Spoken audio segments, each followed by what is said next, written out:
wanted to do a movie suggestion list of some of my very favorite horror movies because it's spooky season. The first movie I wanted to suggest to you guys is Nosferatu, the Symphony of Horror from 1922, which is a silent motion picture. So Thomas Hutter goes to Transylvania to sell Count Orlok a house across the street from him. But when Orlok exposes his vampire nature, his wife's in danger and he tries to go back to town to try and stop the Count. Honestly, if you read Dracula, you read this. They didn't really change too much of the story, hence why After the Murnau was sued by Bram Stoker's widow. You go, Murnau. Go. The next movie I really want to mention, it's one of my personal favorite zombie movies of all time, is Night of the Living Dead from George A. Romero. Based in Pittsburgh, you see Johnny and Barbara putting flowers on a grave, and then Johnny's like, I'm going to get you, Barbara. And they actually are, and she flees to a farmhouse and stays in the cemetery while her brother is killed. Barbara. And she meets, what's his face? Ben, there we go, Ben. She meets up with Ben, who is a black man, which is quite important with the story, considering the fact that the civil rights movement was going on, and black actors were typically seen with a black face, or they were really played up stereotypes, so him being the main character in Hero was quite important. The next movie I want to mention is Last House on the Left. I think this is Wes Craven's first film. It's about 17-year-old Mary. Let's go to the big city for a concert, and Phyllis like, let's go find some weed. And they get involved with a group of serial rapists and murderers and are subjected to a night of rape. And then they pretty much dump their bodies down the street from Mary's house, kill Phyllis, rape, and murder Mary. Kill her in a river. Her parents end up finding her, and the murderers end up going to Mary's parents' houses. Salespeople being like, yo, our car's fucked up, can we stay here? I don't know why the fucking said yes, but okay. And they find out that, oh fuck, these are the people that killed Mary, and they plot revenge. Next movie is Texas Chainsaw Massacre, which scarred me as a child watching it. It revolves around Sally and her brother Franklin, who's wheelchair bound. Their grandparents' grave is supposedly vandalized, so they go on a road trip with some of their friends to check it out. But they couldn't see the gravesite, so instead they visited the grandparents' old farmhouse, and then the neighbors end up being Leatherface's family, and like everybody's killed in extremely brutal ways. Oh god, like it's a little bit of a slow burn in the beginning, but once you start going, oh, get going. The next movie I want to recommend is Eraserhead. From David Lynch. This movie's fucking weird, and parts of it are really disturbing. Some of those movies where you're just like, it's about, okay, Henry ended up having a kid with this one-time fling, Mary, and their child ends up being like this alien lizard-looking thing, and all it does is just wail and wail and wail, and yeah. There's no music to this movie either. It's just really odd sounds. The next movie, of course, I have to fucking mention. I mean, come on, Halloween. Michael Myers escapes and goes to his hometown of Haddonfield, Illinois, where he finds victims, and one of them being Jamie Lee Curtis. This movie scared shit out of me. And also, the theme song's my ringtone. That's also a little bit of a bonus fact on my end. Another really good Halloween movie is Halloween 2. Then right after this one, I'm not a big fan of the Rob Zombie remakes, I gotta say. But next one is The Shining with Jack Nicholson. So Jack Torrance agrees to be the winter caretaker of the Overlook Hotel and goes with his wife Wendy and son Danny. And Danny is plagued by psychic premonitions, and the longer they stay in the hotel, the more disturbing they get. Jack ends up being absolutely batshit crazy at the end and tries to murder everybody. The next movie is Nightmare on Elm Street. It is definitely Wes Craven's most iconic film besides Scream.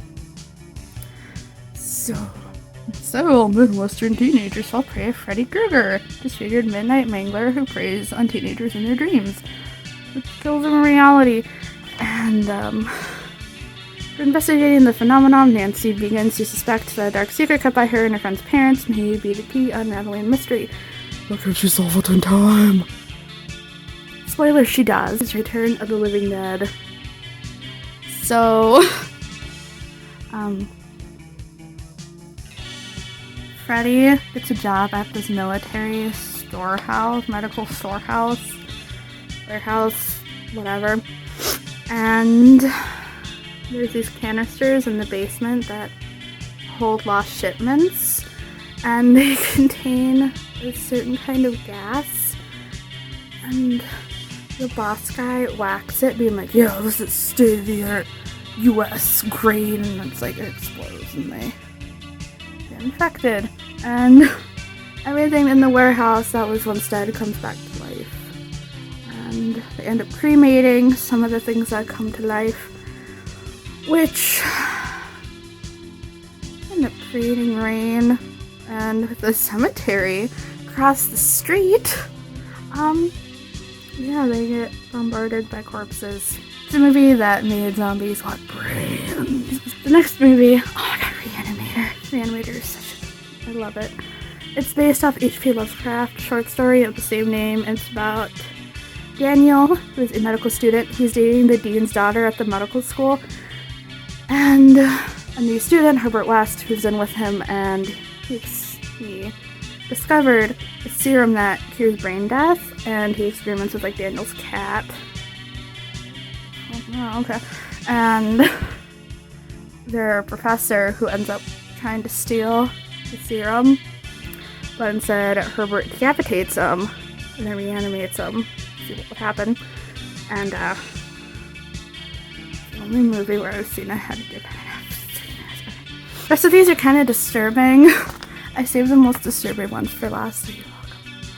So there's Audition, where Aoyama is a widower, and with one of his producer friends set up auditions for a fake production to try and find himself a girlfriend, and he finds somebody, but it's like a very dark turn with just, oh my god, the ending made me cringe so bad. So if you can't deal with body mutilations, don't watch this. Next one is Aftermath, which you can find online. I kind of regret it, but hey, share the wealth. So it is a Spanish short film where a man is doing autopsies and he finds a woman corpse, has sex with it, takes out her heart, puts it in a bag, brings it home, and feeds it to his dog.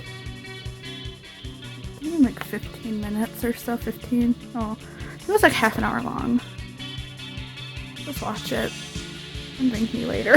The next two are the Human Centipede films. The first one, and the second one. I haven't seen the third one yet, but the first one is just about this weird, I don't know what his accent is, but he connects people through their gastrointestinal system. And I would not want to be the girl in the middle for multiple reasons. Mostly seen the ending. The second one is much more brutal. It has a depraved mama's boy, and he's mute, and you find out like he was subjected to all this abuse as a child, and his mom's kind of a piece of shit. And yeah, there's a 12-person centipede using Oopsie. Using steak knives, duct tape, and a staple gun and a hammer. And I watched it with a friend on homecoming weekend last year and she almost vomited multiple times and just sat there laughing. It's very disgusting. Speaking of absolutely disgusting, and this movie is burned in my mind, is a Serbian film, which is mostly notorious for its scene with newborn porn. That is exactly how it sounds. So, the description is an aging porn star who is struggling to provide for his family agrees to a series of films that include pedophilia, necrophilia, and may lead to his own death. Good times. Okay, this is like a little bit of a funny one. I kind of mention it is Ginger Dead Man 3 Saturday Night Fever. I can't get over how the second one is called Passion of the Crust. Cannot even. The Ginger Dead Man travels back in time to a roller disco and kills a bunch of people, and kids find his time traveling device, bring back like Lizzie Borden and Jeffrey Dahmer and Hitler. Get rid of him. You see Hitler roller discoing with Jeffrey Dahmer, and that is a scene that is just worth so much. Okay, that's my list. I hope some of you like my taste on these movies. And I will see you in the next upload.